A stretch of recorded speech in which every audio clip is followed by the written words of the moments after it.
આજે તમે ઓફિસ થી વહેલા ઘરે વહી આવજો. તમને યાદ છે ને આપણે ફરવા જવાનું છે. આજે આપણે ફરવા જવાનો પ્લાન કેન્સલ થયો છે. કેમ કેન્સલ જોશે? ગમે એમ થઈ જાય, આજે તો આપણે ફરવા જવાનું છે. પ્લાન કેન્સલ નહીં થાય. અરે આજે બા ગામડેથી આવે છે ને એટલે કેન્સલ થયો છે. સારું હાલ હવે હું કામે જાઉં છું.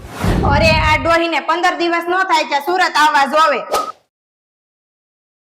ક્યાં ગયો મારો રાહુલ દીકરો?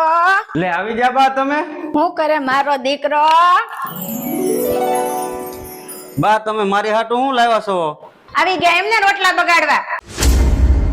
હાલ ઊભો થાય એની પાસેથી. આપણે એની જેવું ગામડિયન નથી થવાનું. આ ડોહીને અત્યારે સુરત આવવાનો મેળ આવ્યો. અમારે ફરવા જવાનો બધો પ્લાન કેન્સલ કરી નાખ્યો.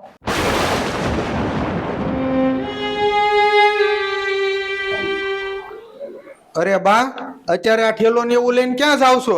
બસ બેટા, મારે હવે અહીંયા નથી રહેવું, મારે વયું જવું છે. બા તમારે ક્યાંય નથી જવાનું. તમે મને કયો શું થયું છે? બેટા તારા બાયું, અરે આ ડોહીને 15 દિવસ નો થાય કે સુરત આવવા જોવે. આવું બોલ્યા. બા તમે અહીંયા બેહો, હું એનો રસ્તો કરું છું. ઓય અહીંયા આવ તો. હા આવું. તારા ભાઈનો ફોન આવ્યો હતો. અત્યારે આપણે અહીંયા જવાનું છે. કેમ? શું છું છે?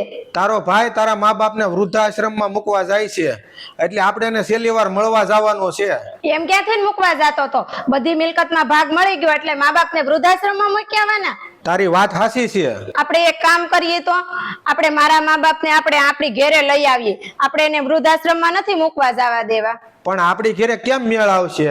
અહીંયા તો મારા બા એક છે તોય અહીંયા એની જગ્યા નથી આ ઘરમાં. તો આ તો બે છે, એનું તું કેમ પૂરું પાડે? આ ડોહીને અત્યારે સુરત આવવાનો મેળ આવ્યો. બા મારી ભૂલ થઈ ગઈ, મને માફ કરજો. હવે તમારે રોજ મારી ભેગું જ રહેવાનું છે. મિત્રો તમને અમારો વિડીયો સારો લાગ્યો હોય તો લાઈક કરો, કોમેન્ટ કરો અને આ વિડીયોને વધુમાં વધુ લોકો સુધી શેર કરો.